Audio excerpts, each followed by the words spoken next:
നമസ്കാരം. മിത സ്റ്റോറി ടൈമിലേക്ക് സ്വാഗതം. നോവലിസ്റ്റ് നിമ്ന വിജയുടെ ഏറ്റവും പ്രിയപ്പെട്ട നിന്നോട് എന്ന നോവലിലെ അടുത്ത 2 പാർട്ടുകൾ കേൾക്കാം. ആദ്യത്തെ പാർട്ട്. വിവാഹത്തിൻ്റെ ഇൻവിറ്റേഷൻ കാർഡുമായി അഖിൽ ശരണിൻ്റെ ഒപ്പം കോൺഫറൻസ് റൂമിലേക്ക് നടന്നു. ടീം മീറ്റിംഗ് ഉള്ളതിനാൽ എല്ലാവരും ഒരുമിച്ചുണ്ടാവുമെന്നും ആ സമയം എല്ലാവരെയും ക്ഷണിക്കാമെന്നും അഖിൽ നേരത്തെ തീരുമാനിച്ചതാണ്. അളിയ, നമുക്കവനൊരു ബാച്ചലർ പാർട്ടി കൊടുക്കണ്ടേ? മീറ്റിംഗ് കഴിഞ്ഞ ശേഷം അഖിൽ റൂമിൽ നിന്നും പോയെന്ന് ഉറപ്പുവരുത്തി സാം രാഹുലിനെ അടുത്തേക്ക് വിളിച്ചുകൊണ്ട് ചോദിച്ചു. അതെന്തായാലും കൊടുക്കണം. എന്നത്തേക്കാണ് പ്ലാൻ? ഇതുവരെ ഒന്നും പ്ലാൻ ചെയ്തില്ല. എല്ലാവർക്കും പറ്റുന്ന ഒരു ദിവസം നടത്താം. എന്തായാലും വീട്ടിൽ വച്ച് വേണ്ട, നമുക്ക് പബ്ബിൽ പോകാം. എന്നാൽ അങ്ങനെ ചെയ്യാം. ഇവിടുന്ന് ആരെയെങ്കിലും വിളിക്കണോ? ഇവിടുന്ന് ഒരാളെയും വിളിക്കാൻ നിൽക്കണ്ട. കെട്ടുകഴിഞ്ഞ് ഇങ്ങോട്ട് തന്നെ വരണമല്ലോ എന്നോർത്തിട്ടാണ് ഇവരെ കല്യാണം തന്നെ വിളിക്കുന്നത്. പിന്നെയാ ബാച്ചലർ പാർട്ടി. അപ്പോൾ സെറ്റ്. നീ അവനെ ഞായറാഴ്ച സിനിമയ്ക്ക് പോകാം എന്ന് പറഞ്ഞ് വിളിക്ക്. എന്നിട്ട് നമുക്ക് പുറത്തൊക്കെ ഒന്ന് കറങ്ങി നൈറ്റ് പബ്ബിൽ കൂടാം. നീ ശരണിനോട് കൂടി പറഞ്ഞേക്ക്, ഞാനിന്ന് ഇറങ്ങാൻ വൈകും. നിർത്താതെയുള്ള ഹോണടി കേട്ട് ശരൺ ബാൽക്കണിയിൽ നിന്നും പുറത്തേക്ക് നോക്കി. ദേ അവനെത്തി. അഖിലിനോട് ഇപ്പോൾ വരാമെന്ന് കൈ കാണിച്ച് അരമണിക്കൂറോളമായി കണ്ണാടിക്ക് മുന്നിൽ തന്നെ നിന്നിരുന്ന സാമിനെ പിടിച്ചു വലിച്ച് അവർ കാറിൽ കയറി. ഈ ആഴ്ച കല്യാണം വെച്ചിട്ട് നീ വീട്ടിൽ നിന്ന് എന്തു പറഞ്ഞു ചാടി? സീറ്റ് ബെൽറ്റ് ഇടുന്നതിനിടെ രാഹുൽ ചോദിച്ചു. കല്യാണത്തിൻ്റെ അന്ന് പോലും ഞാൻ അവിടെ ഇല്ലേൽ ആരും അറിയാൻ പോകുന്നില്ല. അതാണ് അവിടുത്തെ അവസ്ഥ. ഒരു സമ്മേളനത്തിനുള്ള ആൾ ഇപ്പോഴേ ഉണ്ട്. പിന്നെ വീട്ടിൽ പ്രത്യേകിച്ച് പ്രോഗ്രാമൊന്നുമില്ലല്ലോ, എല്ലാം ഹാളിലല്ലേ. അഖിൽ തിയേറ്ററിലേക്ക് ഡ്രൈവ് ചെയ്തു. ബാംഗ്ലൂരിലെ ട്രാഫിക്കിൽ ഏകദേശം 3/4 മണിക്കൂറോളം അകപ്പെട്ട ശേഷം തിയേറ്ററിൽ എത്തിയപ്പോഴേക്കും സിനിമ തുടങ്ങിയിരുന്നു. പടം തുടങ്ങിയാലും പ്രശ്നമില്ല, ശ്വാസകോശം ഒഴിവായി കിട്ടിയല്ലോ. സാം ഫോണിൻ്റെ ഫ്ലാഷ് ലൈറ്റ് ഇട്ട് സീറ്റ് നമ്പർ തപ്പിപ്പിടിച്ചു. ഹലോ, ഈ സീറ്റൊന്ന് ഉയർത്താമോ? പിറകിലെ നിരയിലുള്ള തങ്ങളുടെ സീറ്റിലേക്ക് നടക്കുന്നതിനിടെ മുൻപിലെ സീറ്റിലെ പെൺകുട്ടിയോടായി സാം ചോദിച്ചു. അതിഥി ഒന്ന് തിരിഞ്ഞു നോക്കി. സീറ്റ് മുൻപോട്ട് നീക്കി. അളിയ, ദേ നിന്റെ കൊച്ച്. സാം തൻ്റെ തൊട്ടടുത്ത സീറ്റിലിരുന്ന രാഹുലിനെ അതിഥിയെ കാണിച്ചു കൊടുത്തു. രാഹുൽ അവൻ കൈ ചൂണ്ടിയ സീറ്റിലേക്ക് നോക്കി. തൻ്റെ മുൻപിൽ ഇരിക്കുന്നത് അതിഥിയാണെന്ന് മനസ്സിലായപ്പോൾ രാഹുൽ ഇടയ്ക്കിടെ അവളെ ശ്രദ്ധിച്ചു. തിയേറ്ററിൻ്റെ ഇരുണ്ട വെളിച്ചത്തിൽ അതിഥിയുടെ മുഖം അവന് വ്യക്തമായി കാണാൻ കഴിയുന്നുണ്ടായിരുന്നില്ല. ഇൻ്റർവെല്ലിൻ്റെ സമയത്ത് ആദി അവളെ നിർബന്ധിച്ച് പുറത്തേക്ക് വിളിച്ചു കൊണ്ടുപോകുന്നത് കണ്ടപ്പോൾ അവന് ദേഷ്യം വന്നു. നിനക്കും പോണോ പോപ്കോൺ വാങ്ങാൻ? അവർ എഴുന്നേറ്റ് പോകുന്നത് കണ്ട സാം രാഹുലിനെ കളിയാക്കാൻ കിട്ടിയ ചാൻസ് മുതലെടുത്തു. അഖിലിൻ്റെ പാർട്ടിക്ക് വേണ്ടിയാണ് നമ്മളിന്ന് പുറത്തു വന്നത്. നീ വെറുതെ ആവശ്യമില്ലാത്ത കാര്യമൊന്നും എടുത്തിട്ട് ചളമാക്കരുത്. ശരണിനോടും അഖിലിനോടും ഈ കാര്യം പറയാതിരിക്കാൻ രാഹുൽ സാമിന് താക്കീത് നൽകി.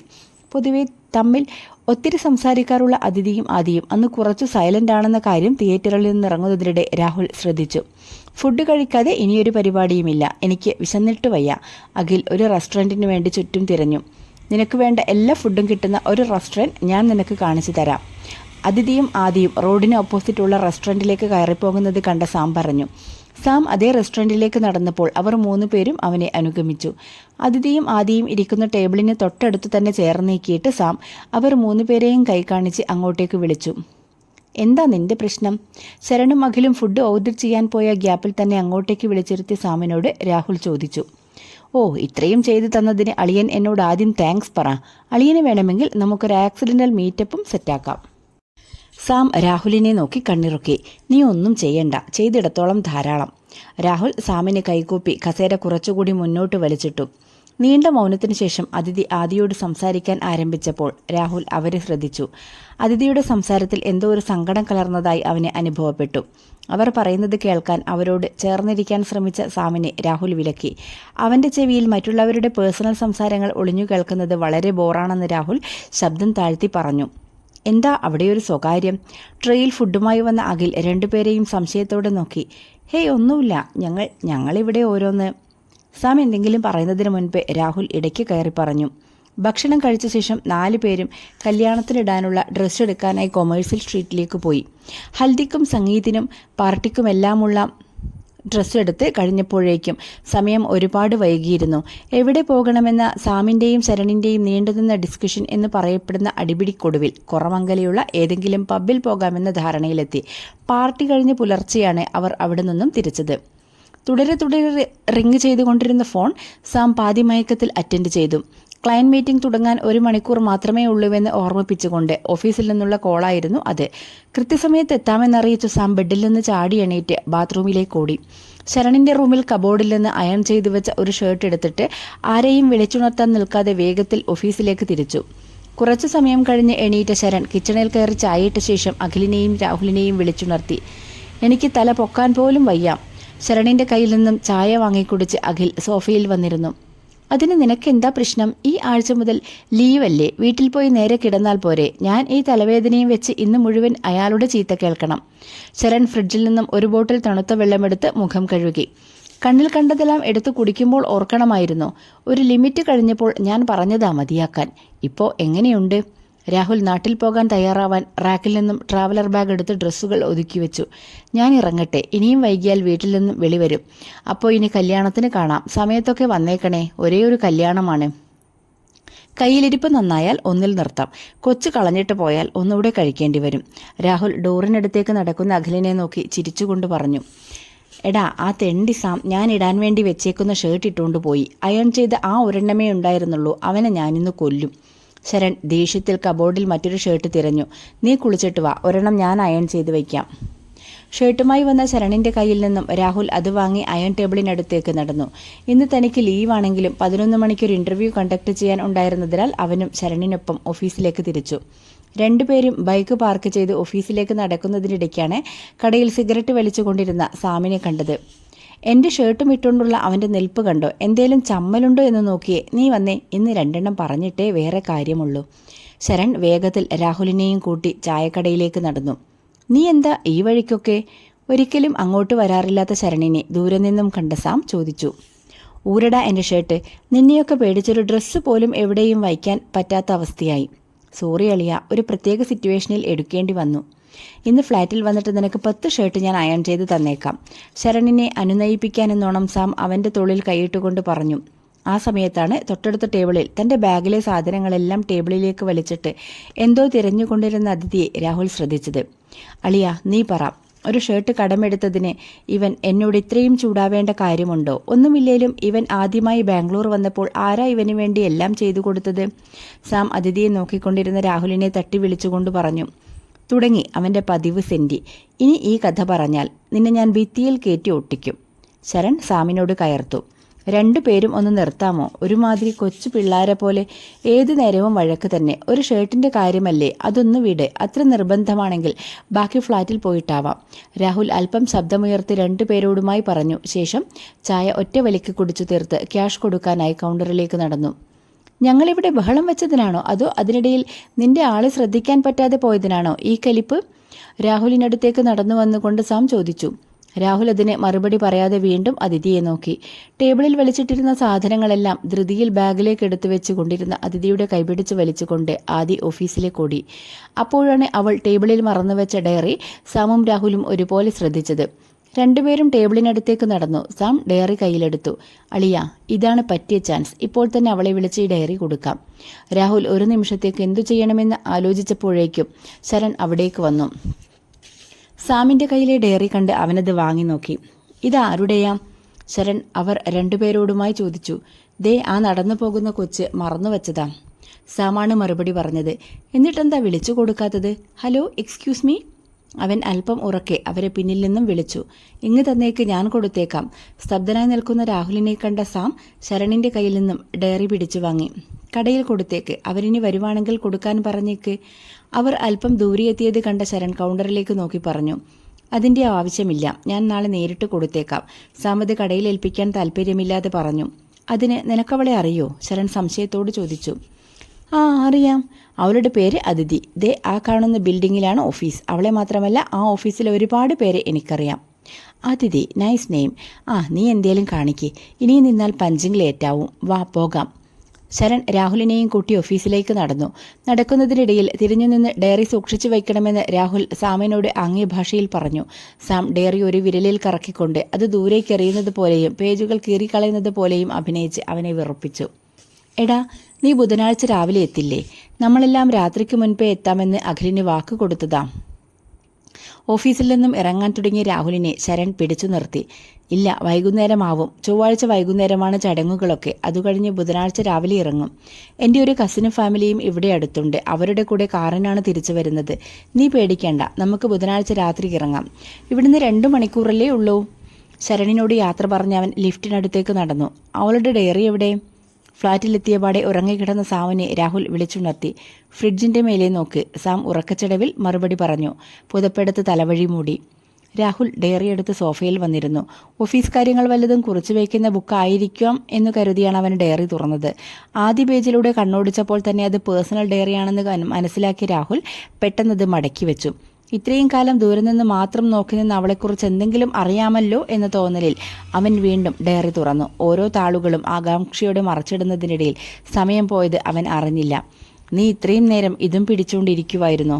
ഉറക്കമെണീറ്റ് വന്ന സാം അവൻ്റെ പിറകിലൂടെ വന്ന് ഡയറി തട്ടിയെടുത്തുകൊണ്ട് ചോദിച്ചു. എടാ കളിക്കല്ലേ, അതിങ്ങു തന്നെ. രാഹുൽ അവൻ്റെ കയ്യിൽ നിന്നും അത് പിടിച്ചു വാങ്ങാൻ ശ്രമിച്ചു. അതിന് മാത്രം വായിക്കാൻ ഇതിലെന്താ ഉള്ളതെന്ന് നോക്കട്ടെ. സാം വേഗത്തിൽ പേജുകൾ മറിച്ചിട്ടു. ഇത് പേഴ്സണൽ ഡയറിയാണല്ലോ, അളിയൻ ഇത് മൊത്തം വായിച്ചോ? രാഹുൽ ഒരു കുറ്റബോധത്തോടെ ഒന്ന് മൂളുക മാത്രം ചെയ്തു. അളിയ, ചീപ്പ് പരിപാടിയായിപ്പോയി. എന്നെ വലിയ ഉപദേശമാണല്ലോ. ആ ആദർശമൊക്കെ ഇപ്പോൾ എവിടെ പോയി? സാം ഒരവസരം കിട്ടിയ പോലെ രാഹുലിനെ കുറ്റപ്പെടുത്തി. ഇതൊന്നും അറിയാഞ്ഞിട്ടല്ല, പക്ഷെ ഒരു എക്സൈറ്റ്മെൻറ്റിൽ അങ്ങ് വായിച്ചു പോയി. രാഹുൽ ഡയറി തിരികെ വാങ്ങി. അളിയൻ ഇത് വായിച്ച കാര്യം എങ്ങാൻ അവൾ അറിഞ്ഞാൽ അതോടെ തീരും. പിന്നെ അവൾ തിരിഞ്ഞു പോലും നോക്കത്തില്ല. എന്നാൽ ഒരു കാര്യം ചെയ്യ്, നീ തന്നെ നാളെ ഇത് തിരിച്ചു കൊടുത്തേക്ക്. അവളൊന്നും അറിയണ്ട. അവൻ ഡയറി തിരികെ സാമിൻ്റെ കയ്യിലേൽപ്പിച്ചു. ആ, അതാ നല്ലത്. അല്ല, അതിരിക്കട്ടെ, ഇത്രയും സമയം ഇരുന്ന് വായിച്ചിട്ട് ആളെക്കുറിച്ച് എന്തു തോന്നി? അവളെ ആദ്യം കണ്ട മുതൽ എനിക്ക് തോന്നിയിരുന്നു അവളിൽ എന്തോ പ്രത്യേകത ഉണ്ടെന്ന്. ഇതിൽ മുഴുവൻ ആ തോന്നലിനുള്ള ഉത്തരങ്ങളാണ്. കാരണമറിയാത്ത ഒരിഷ്ടം. അത്രമാത്രമേ ഇത്രയും കാലം എനിക്ക് അവളോടുണ്ടായിരുന്നുള്ളൂ.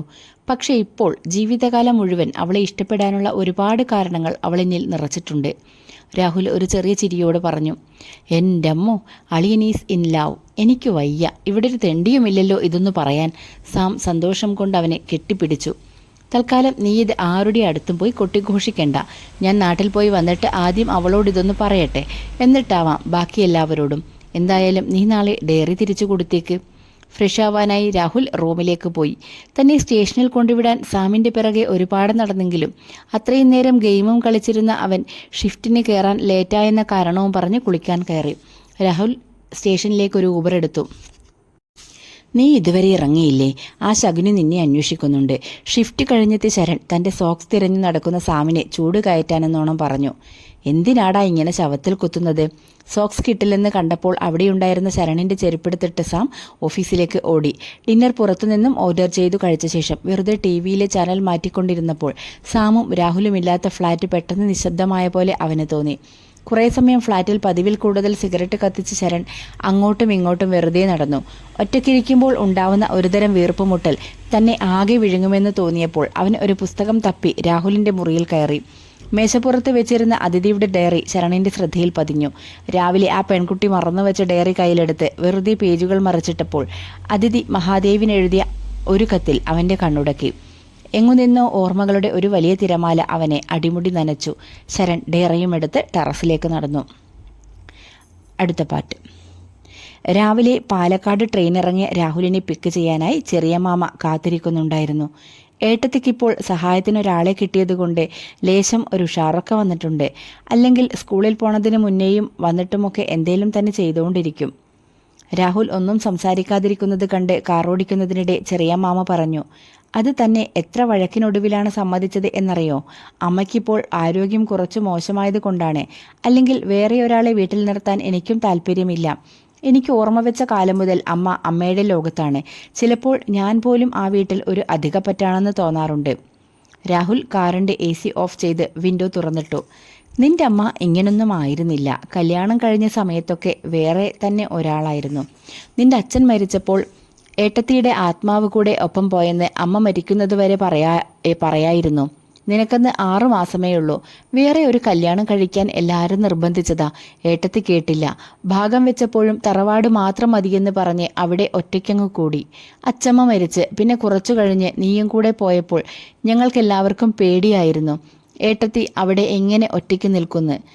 ഇപ്പോൾ നീ പറഞ്ഞത് ശരിയാണെന്ന് എനിക്കും തോന്നുന്നു. ഏട്ടത്തി അവിടെ ഹാപ്പിയാണ്. പിന്നെ പുറത്തുനിന്ന് നോക്കുമ്പോൾ അവർ ഒറ്റയ്ക്കാണെന്ന് നമുക്ക് തോന്നുന്നതല്ലേ?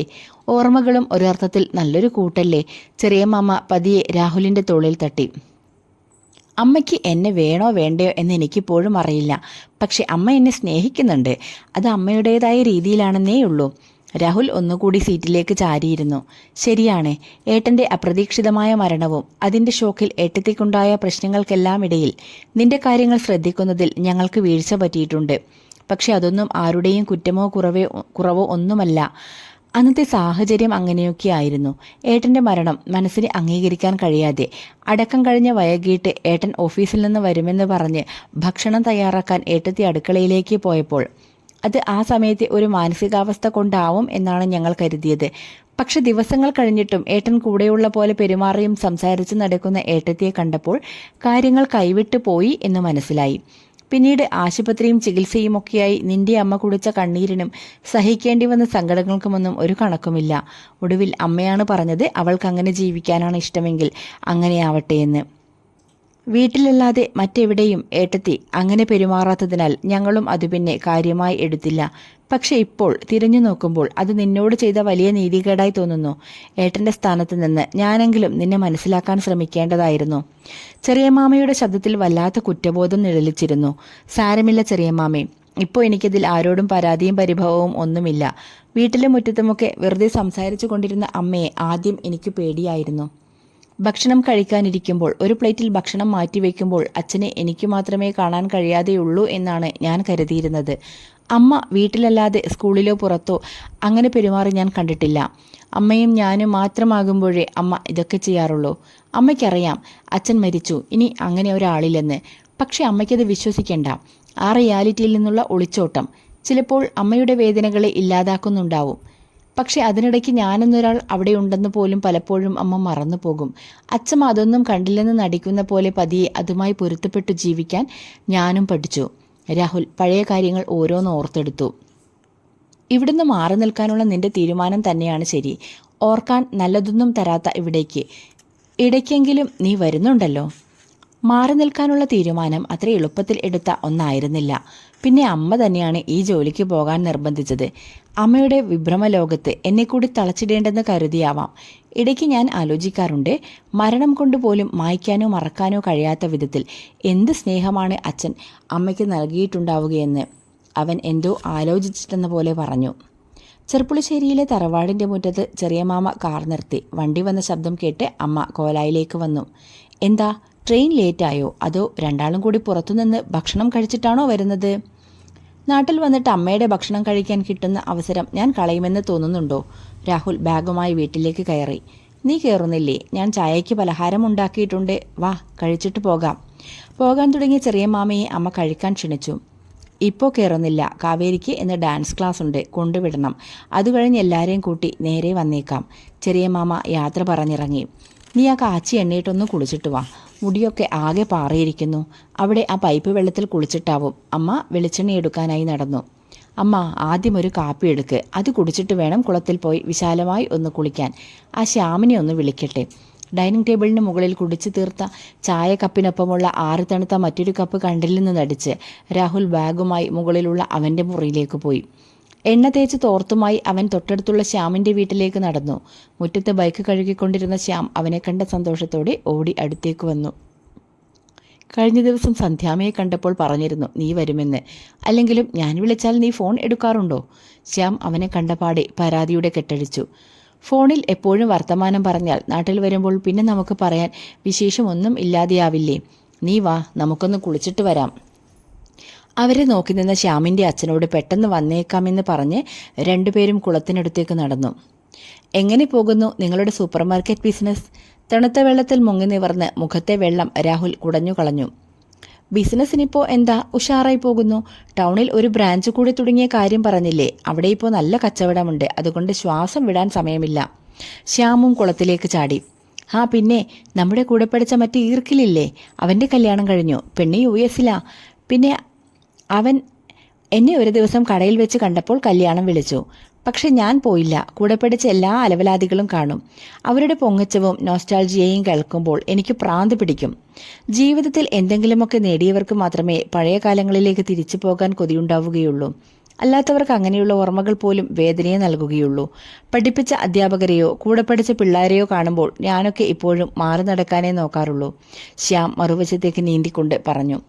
അതിന് നിനക്കെന്താ, മാസം ലക്ഷങ്ങൾ ഉണ്ടാക്കുന്ന ബിസിനസ്സുകാരനായില്ലേ? അച്ഛൻ്റെ കട നോക്കാൻ വേണ്ടി ആയിരുന്നില്ലല്ലോ ഞാൻ കഷ്ടപ്പെട്ട് എഞ്ചിനീയറിംഗ് പഠിച്ചത്. ആദ്യത്തെ ജോലിയിൽ കയറിയപ്പോൾ ആ സാലറിയേക്കാൾ കൂടുതൽ നാട്ടിൽ തട്ടുകട നടത്തുന്ന ബഷീറയ്ക്കൊക്കെ കിട്ടുന്നുണ്ടെന്ന് മനസ്സിലായി. പിന്നെ അവിടെ കിടന്ന് കഷ്ടപ്പെടാൻ വയ്യാത്തതുകൊണ്ട് ഇറങ്ങി കട പൊളിച്ച് സൂപ്പർ മാർക്കറ്റാക്കി. അത്ര തന്നെ. ചെറുപ്പത്തിൽ സ്വപ്നം കണ്ട ഞാൻ ഇതൊന്നും ആയിരുന്നില്ല. പക്ഷേ സാരല്ല, ഇപ്പോഴുള്ള എന്നെ ഞാൻ കഷ്ടപ്പെട്ട് ഇഷ്ടപ്പെട്ടു തുടങ്ങി. ശ്യാം ചിരിച്ചുകൊണ്ട് പറഞ്ഞു. പണ്ടൊക്കെ നമ്മൾ എന്ത് ബുള്ളികളായിരുന്നല്ലേ. അവനെ കടയിൽ കണ്ടപ്പോൾ ഈർക്കിലി എന്നാണ് ആദ്യം വായിൽ വന്നത്. അതുപോലെ നമ്മൾ എറിഞ്ഞോ അറിയാതെയോ ചെയ്യുന്ന തമാശകൾ എത്ര പേർക്ക് ട്രോമകൾ നൽകി കാണും അല്ലേ? ആ സമയത്ത് നമുക്ക് അത്ര വിവരമല്ലേ ഉണ്ടായിരുന്നുള്ളൂ. തമാശയായി പറയുന്ന ഒരു വാക്കിന് ജീവിതകാലം മുഴുവൻ മറ്റൊരാളെ വേദനിപ്പിക്കാനുള്ള കഴിവുണ്ടെന്ന് അന്നറിയില്ലല്ലോ. അത് വിട്, എന്തൊക്കെയുണ്ട് നിന്റെ ബാംഗ്ലൂർ വിശേഷങ്ങൾ? കുളത്തിലെ തണുത്ത വെള്ളത്തിൽ മലർന്നു കിടന്ന് നീന്തിക്കൊണ്ടിരുന്ന രാഹുലിന്റെ മുഖത്തേക്ക് ശ്യാം വെള്ളം തെറിപ്പിച്ചുകൊണ്ട് ചോദിച്ചു. കഴിഞ്ഞ തവണ വന്നപ്പോൾ പറഞ്ഞതിനേക്കാൾ കൂടുതലായി ഒന്നുമില്ല. പക്ഷേ അടുത്ത തവണ വരുമ്പോൾ ചിലപ്പോൾ ചെറിയൊരു വിശേഷം ഉണ്ടാവും. രാഹുൽ ചിരിച്ചുകൊണ്ട് പറഞ്ഞു. അതെന്താ മുൻകൂട്ടി കണ്ടൊരു വിശേഷം? പറ കേൾക്കട്ടെ. ചിരി കണ്ടിട്ട് എവിടെയോ പോയി പെട്ട മട്ടുണ്ടല്ലോ. അന്ന് അമ്മയുടെ ട്യൂഷൻ ക്ലാസ്സിലിരുന്ന് ശ്രേയയ്ക്ക് ലവ് ലെറ്റർ എഴുതിയപ്പോൾ ഉണ്ടായ അതേ ചിരി. അത് പിന്നെ പറയാം. ശ്യാമിന് ഇനിയൊരു ചോദ്യത്തിന് ഇടം നൽകാതെ രാഹുൽ വെള്ളത്തിലേക്ക് ഊളിയിട്ടു. കുളി കഴിഞ്ഞ് വന്നപ്പോൾ എന്തോ ഫയൽ നോക്കിക്കൊണ്ടിരുന്ന അമ്മയെ ശല്യം ചെയ്യേണ്ടെന്ന് കരുതി രാഹുൽ മേശമേൽ അടച്ചു വെച്ചിരുന്ന ഭക്ഷണം കഴിച്ചു. അതിനിടയ്ക്ക് അതിഥിക്ക് ഡയറി തിരിച്ചു കൊടുക്കുന്നത് ഓർമ്മിപ്പിക്കാനായി സാമിനെ ഫോൺ ചെയ്തു. അളിയ, ഞാനിന്നലെ ഇറങ്ങുമ്പോൾ ഒരുപാട് ലേറ്റായി. ആ തിരക്കിൽ അത് മറന്നുപോയി. ദേ ശരണിപ്പോൾ മോർണിംഗ് ഷിഫ്റ്റിന് വരും. ഞാൻ അവനോട് കൊണ്ടുവരാൻ പറയാം. രാഹുലിനോട് ചീത്ത കേൾക്കുമെന്ന് ഉറപ്പുള്ളതുകൊണ്ട് സാം മയത്തിൽ പറഞ്ഞൊപ്പിച്ചു. നിന്നെ ഏൽപ്പിച്ച എന്തെങ്കിലും കാര്യം നീ വൃത്തിയായി ചെയ്തിട്ടുണ്ടോ? അവളിപ്പോൾ ഡയറി കാണാതെ വിഷമിക്കില്ലേ? അളിയ, പ്രോമിസ്, ഞാൻ ഇന്ന് തന്നെ കൊടുത്തേക്കാം. ഈ വർക്കൊന്ന് തീർക്കട്ടെ. ബൈ. സാം പെട്ടെന്ന് ഫോൺ കട്ട് ചെയ്തു. നിനക്കെന്താ ഉച്ചയ്ക്ക് ഊണിന് വേണ്ടത്? പിറകിൽ നിന്നുള്ള അമ്മയുടെ ശബ്ദം കേട്ട് അവൻ ചെറുതായൊന്ന് ഞെട്ടി. അമ്മ എന്തുണ്ടാക്കിയാലും ഞാൻ കഴിക്കുമല്ലോ. പിന്നെന്തിനാ ഈ ചോദ്യം? അല്ല, ഇന്ന് സഹായത്തിനാ ചേച്ചി വരില്ലേ? ഇല്ല, അവരുടെ കുടുംബത്തിലൊരു കല്യാണമുണ്ട്. 2 ദിവസം കഴിഞ്ഞ് വന്നാൽ മതിയെന്ന് ഞാനും പറഞ്ഞു. നമുക്കിന്ന് മോരുകറിയും അവിയലും ചീരത്തോരനും ഉണ്ടാക്കാം. പിന്നെ കൊണ്ടാട്ടവും ഇരുമ്പൻ പുളി അച്ചാറുമുണ്ട്. പോരെ? ഓ ധാരാളം. നാളെ ഇളനീർ പായസം ഉണ്ടാക്കി തരുമോ? പച്ചക്കറി പറിക്കാനായി തൊടിയിലേക്ക് ഇറങ്ങിയ അമ്മയ്ക്കൊപ്പം അവനും പിറകെ കൂടി. ഉച്ചയ്ക്ക് ഭക്ഷണം കഴിച്ച് അമ്മ ഉറങ്ങാൻ കിടന്നപ്പോൾ രാഹുൽ മുകളിലെ മരം പാകിയ കോലായിൽ വെറുതെയിരുന്നു. മഴക്കാറുകൊണ്ട് വെയിലിനെ പൊതിഞ്ഞു വെച്ച ആ ഉച്ചനേരത്തിന് ഇന്നലകളുടെ എല്ലാ സങ്കടങ്ങളെയും പെയ്തു തീർക്കാൻ കഴിഞ്ഞിരുന്നെങ്കിലെന്ന് അവൻ വെറുതെ ആഗ്രഹിച്ചു. മൂടിക്കെട്ടിയ ആ ആകാശവും നോക്കി എത്ര നേരം അങ്ങനെ ഇരുന്നെന്ന് അവന് ഓർമ്മയില്ല. ആരുടെയോ തണുത്ത ഉള്ളം കൈ നെറ്റിയിൽ പതിഞ്ഞപ്പോഴാണ് ഉണർന്നത്. മുകളിലുണ്ടെന്ന് സന്ധ്യാമ്മ പറഞ്ഞു. എന്തേ ഇപ്പോൾ അങ്ങോട്ടുള്ള വഴിയൊക്കെ മറന്നു? ചെറിയ മാമയുടെ മൂത്ത മോൾ കാവ്യയാണ്. അവളെ കണ്ടപ്പോൾ അവനൊന്ന് എണീറ്റിരുന്നു. ചെറിയ മാമ പറഞ്ഞ് എല്ലാവരും വൈകുന്നേരം ഇങ്ങോട്ട് ഇറങ്ങാമെന്ന്. അല്ലേലും ഇപ്പോൾ നിന്നെ കാണണമെങ്കിൽ നിന്റെ ചെക്കൻ്റെ വീട് വരെ വരണ്ടേ? ആള് വന്നിട്ടുണ്ടോ കൂടെ? ഞാൻ ആളെ കല്യാണത്തിൻ്റെ അന്ന് കണ്ടതാ. ആൾക്ക് ലീവില്ല. ഉണ്ടേലും ഇങ്ങോട്ടങ്ങനെ വരാറൊന്നുമില്ല. ഞാൻ പിന്നെ രാഹുലേട്ടൻ വരുന്നുണ്ട് എന്നറിഞ്ഞിട്ട് ഇറങ്ങിയതാ. അവൾ അവൻ്റെ എതിരെയുള്ള തൂണിൽ ചാരി പുറത്തു പെയ്യുന്ന മഴയിലേക്ക് മിഴികളൂന്നി. സുഖാണോ നിനക്ക്? അല്പനേരത്തെ മൗനത്തിനു ശേഷം അവൻ ചോദിച്ചു. എന്നു മുതലാ എൻ്റെ സുഖമൊക്കെ അന്വേഷിച്ചു തുടങ്ങിയത്? അങ്ങനെ പോന്നു. അത്ര തന്നെ. പക്ഷെ ഒരു കാര്യമുണ്ട്. എന്നെ കല്യാണം കഴിപ്പിച്ചയച്ചതിൽ പിന്നെ ചുറ്റുമുള്ള എല്ലാവർക്കും നല്ല സന്തോഷമുണ്ട്. അവൾ പുറത്തു പെയ്യുന്ന മഴയിൽ നിന്ന് കണ്ണെടുക്കാതെ പറഞ്ഞു. ഞാൻ അബ്രോഡ് പോകാൻ നോക്കുന്നുണ്ട്. അവളൊന്നും മിണ്ടുന്നില്ലെന്ന് കണ്ടപ്പോൾ അവൻ വെറുതെ ഒരു സംസാരത്തിന് തുടക്കമിട്ടു. ആണോ? അപ്പോൾ പിന്നെ ഇടയ്ക്കുള്ള ഈ വരവും ഉണ്ടാവില്ലല്ലേ? അവൾ അവനെ കണ്ണെടുക്കാതെ നോക്കി. ഈ വീട് എനിക്ക് തന്നിട്ടുള്ള വീർപ്പുമുട്ടലുകളെക്കുറിച്ച് മറ്റാരേക്കാളും നന്നായി നിങ്ങൾക്കൊക്കെ അറിയില്ലേ? ഞാൻ ഇവിടുന്ന് പോവാൻ ആഗ്രഹിക്കുന്നതിൽ ആർക്കെങ്കിലും തെറ്റു പറയാൻ പറ്റുമോ? ഏട്ടനത് ശരിയായിരിക്കും. പക്ഷെ ഒരു വിളിപ്പാടകലെ ഓടിയെത്താൻ ഒരാളുണ്ടെന്നുള്ള ഒരു ധൈര്യം എൻ്റെ ഉള്ളിൽ ഇപ്പോഴുമുണ്ട്. അത് നഷ്ടപ്പെടുമെന്നോർക്കുമ്പോൾ ചെറിയൊരു വിഷമം. ഞാനിപ്പോൾ ഏറ്റവും ആഗ്രഹിക്കുന്നത് ഒന്നും മിണ്ടാതെ ഇങ്ങനെ കുറേ നേരം കൂടെയിരിക്കാൻ കഴിയുന്ന ഒരാളെയാണ്. മൗനം കൊണ്ടാണെങ്കിലും തൊട്ടടുത്ത് ഒരാൾ ഉണ്ടാവുക എന്നത് എത്ര ആശ്വാസമാണെന്നറിയോ? അതിനെന്ത് മറുപടി പറയണമെന്ന് രാഹുലിന് നിശ്ചയമുണ്ടായിരുന്നില്ല. ഇവിടെ ഇരിക്കുവാണോ? കാപ്പി കുടിക്കാൻ വിളിക്കുന്നു. ചാടിക്കയറി വന്ന കാവേരി രാഹുലിനെ കണ്ട സന്തോഷത്തിൽ അവനെ കെട്ടിപ്പിടിച്ചു. കാവ്യയേക്കാൾ 9 വയസ്സിനിളയതാണ് കാവേരി. ചെറുപ്പം മുതലേ രാഹുലുമായി അവൾ നല്ല കൂട്ടാണ്. ചെറിയ മാമിയെയും കുടുംബത്തെയും കൂടാതെ കുറച്ചു ബന്ധുക്കൾ കൂടി തറവാട്ടിൽ വന്നു. ഇടയ്ക്കൊക്കെ തിരുനാവായ പോയി ബലിയിടാറുണ്ടെങ്കിലും നാളെ വീട്ടിൽ ബലിയിട്ടാൽ മതിയെന്ന തീരുമാനത്തിലെത്തി. രാത്രി ഭക്ഷണം കഴിച്ച് എല്ലാവരും പോയപ്പോഴേക്കും സമയം ഒരുപാട് വൈകി. ഡയറി അതിഥിക്ക് തിരിച്ചു കൊടുത്തെന്ന് പറഞ്ഞ് സാമിൻ്റെ മെസ്സേജ് വൈകുന്നേരം കണ്ടെങ്കിലും തിരിച്ചു വിളിച്ചു കാര്യങ്ങൾ അന്വേഷിക്കാനുള്ള സമയം അവന് കിട്ടിയില്ല. രാത്രി ഉറങ്ങാൻ കിടന്നിട്ടും ഉറക്കം വരാതെ വന്നപ്പോൾ അവൻ നടുമുറ്റത്തെ തിണ്ണയിൽ വന്നിരുന്നു. മഴ പോയി തെളിഞ്ഞ ആകാശത്ത് പാതി മുറിഞ്ഞു നിന്ന ചന്ദ്രനെ അവിടെ നിന്നും അവൻ വ്യക്തമായി കണ്ടു. അമ്മ മുറിയിൽ അച്ഛനോട് സംസാരിക്കുന്നതിൻ്റെ ചെറിയ ശബ്ദം പുറത്തു കേൾക്കാമായിരുന്നു. ചതുരത്തിൽ ആകാശം കീറി മുറിച്ച് ഈ നടുമുറ്റത്തേക്ക് മാത്രം പെട്ടെന്നൊരു മഴ പെയ്തിരുന്നെങ്കിലെന്ന് അവൻ ആശിച്ചു.